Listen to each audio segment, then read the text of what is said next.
let's switch it up. Let's do instead of the regular pull-ups, let's do some underhand jumps. I like the underhand pull-ups.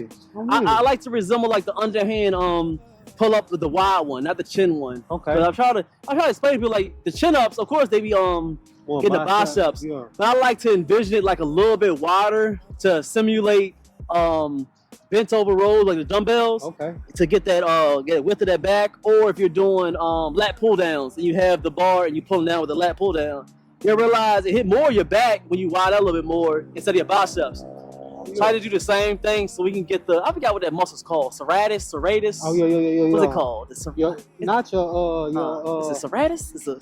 I think that's what they just said. I'm not with it. I said I'm bro science. I don't know all the names of the muscles. I know it's like, I know it's hard with an S, but it hits a lot of it, so you can have that big lap sweep. Mm-hmm. Let me see if I can find. But be careful with these type of pull-ups because sometimes it hurts people's wrists. So it depends. Feel how your wrist is with these this type of pull-up. So I do, but this one you can't do thumbs over. I mean, if you do, your hands gonna be messed up. So I do full grip with this because it kind of hurts my wrist. But I focus a lot on making sure they're hooked instead of grabbing the bar so much. So you up, try to keep your legs straight as possible, keep that core clean, and we're pulling up to try to hit the bottom of your chest. So you're rolling back. Oh, y'all like big roll back, pulling towards it. Not trying to get your chin over the bar, we're trying to pull towards your chest. Big pull, pulling with those lats. Pull with the lats. Straight pull in with lats. If you're doing it correctly, you're gonna feel a lot on your lats and not so much on your biceps. Makes sense? Hit that salute. And we're gonna still stay.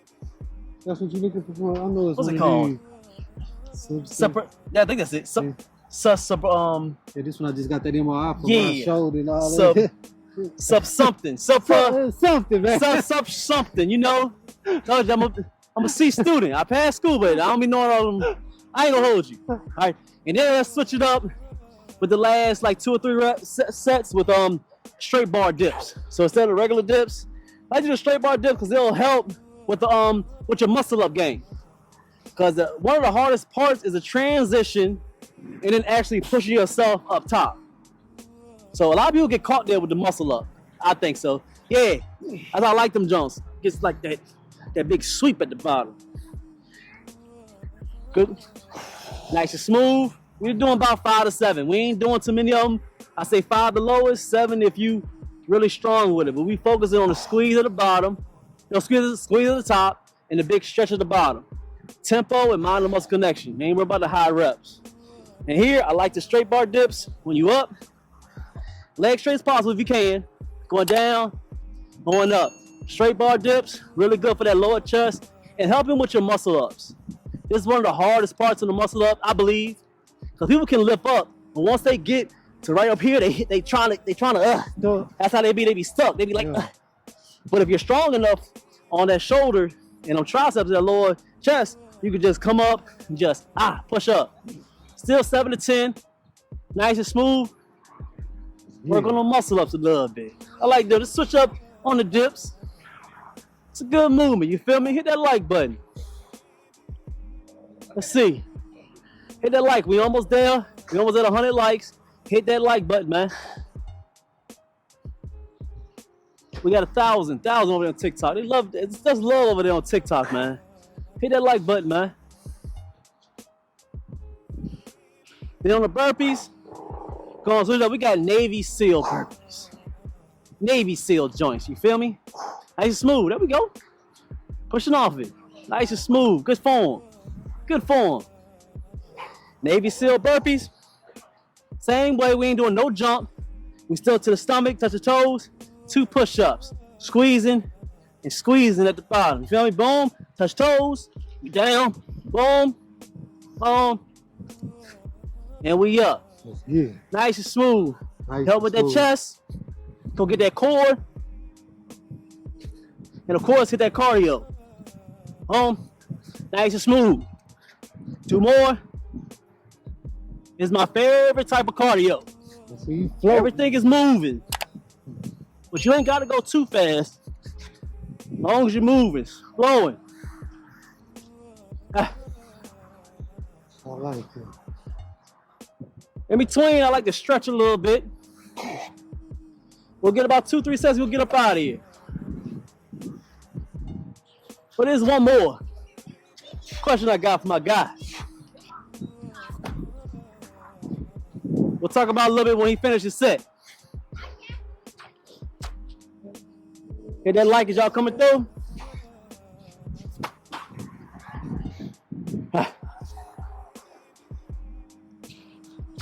Because usually, for the topics, I have a question about the world. We talk about form and what they love about calisthenics. And we got the Bible verse of the day.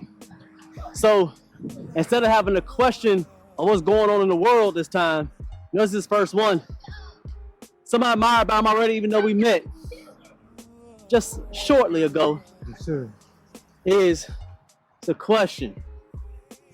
As a man, he's there. He's at a different level than me in life, not a better one, but he's at a different stature where, one, he's already married, salute. Black men still get married. But two, him actually being in shape and being a father. As you see, my guy doesn't have a dad bod. All y'all big, fat dad bod guys. You see, I'm outside saying it loud. So, what's your importance and why do you stay in shape, even being a dad, and not staying to the stereotype of having a dad bod? Why you do that? Let me know why? That's a good question. Yeah, I feel like our body, our temple. Okay. So I want to be a good steward of what God gave me. Most importantly, I want to be, even as I get old in age, because people will be like, "Oh, you aging backwards." I truly feel like that because I'm getting closer and closer to eternal life. Right. So why am I not getting better and better? I'm not deteriorating. I'm getting closer to living forever. So I want to produce and yield best results possible, and also motivate my children. Not that you have to play sports or pursue an athletic career, but you want to take care of yourself. Or being healthy and implementing fitness is just as important as showering and brushing your teeth in the morning. So I have to live that and not just say it to them. Okay, so you living by what you preach. Yes, sir. You being that example. Yes, sir. Yes, sir. Oh, and then I like how you simplified it. The same way you can brush your teeth, wash your face, the same way you're gonna work out. Every day, or every other day, or just keeping yourself together. It's the same thing. Something simple. Anything is better than nothing, like we said. Yeah. You don't gotta beat yourself up, jump rope, walk, ride a bike, whatever. Just stay active. Keep your body active, moving. You don't use it, you lose it. Okay. That's mindset. I like it. Because we don't say ages on here. We say he a grown man. He's a grown man. He's been married a while. You don't say how long he been married, but he has kids as well. So you getting up there in a certain age and you still in shape. How the other dads feel about you, boss? I know you go to the parent teacher conferences. I know you see them out with their little children. I know they look at you a certain way, bro. I know they don't say it out loud. I know they don't say it out loud. They know they feel some type of way. How that make you feel, huh? I mean, I find it comical when the conversation come up and they'll just insinuate and imply, you don't got to deal with that. You younger, when really, in reality, I'm possibly older than them. I hate that line. I don't want to break it. I can't stand that line. That line ticks me off so much, bro. It pisses me off. Not because I can't always say other people's situations. Right. I understand that because I don't have no kids yet. I'm married, but I don't have no kids yet. So I don't know the lifestyle of you taking care of your wife, you taking care of your kids, and making sure you got food in the house, make sure you working, and you got to fix this, and you got to do that, and you got to pray, and then find that time to take care of yourself. So I'm a little lenient on you. But the thing that irks my nerves when they be like, oh, they 50 or so, they like, oh man, wait till you get my age. The elbows be hurting. I can't really do the push-ups like you. I can't. I'll be looking at them like, man, are you saying this to try to downplay me or try to make me scared to get to that age? Or you trying to make me feel soft like you want to be soft and not be able to work out? That's how you got to look like a bodybuilder. But you able to, I believe, when I get to that age, I can still do some pull-ups. I still can do some push-ups. Because I've seen it before. I've seen it work. Oh, for sure. I've seen it work. Now, it's destined. It's mandatory to work. It's just routine. So I think God did that. I mean, God don't talk about being a bodybuilder in the Bible, but he was shown that people were living long time, hundreds of years, and they would still be able to work in the fields, working to do things. So what makes you think that this day and age of 2025, you just keep yourself up and just move a little bit? Why can't you be in shape until you 60, 70 and still moving? You ain't got to be a bodybuilder, but I'm saying still have some muscle on you. Active, man. Why is that? It's no deteriorating. Are they saying that because they can't do it, or are they saying it because they don't want you to do it? Oh, God. I think a mixture of adapting justifiable mindset that makes it okay. That's how they justify it. I got a lot of excuses. That's why I'm not able to get to it. Yeah. That's literally all it is. But me, I try to simplify life. It's either you doing it or you ain't. What's important to you? Yeah. So you think it's a mixture of maybe they feel like they can't do it, or they wish they could, or they're trying to steer you away? It's no want there, and I feel like more steer you away if they ain't doing it and they see you progressing. It's almost like you might as well quit that. It ain't gonna yield nothing. Be nothing like me. That's what I've been wanting you to say. You're trying to be, ain't nothing wrong with you being politically correct. I mean, nothing wrong with that. But I have a fine line with politically correct, man, because people have a mind frame to think that when you Christian or you're a man of God, that you can be honest and be a little thought provoking, or for lack of better words, I ain't gonna say that. For like, I'm still trying to get paid a little bit, so they be censoring my stuff sometimes. But they be acting like punks. Yeah. I believe as a Christian man to tell the truth, the whole truth, because God said to. I believe that God said to be. There's a difference between God being nice and kind. They forget that Jesus went off. Jesus flipped the tables.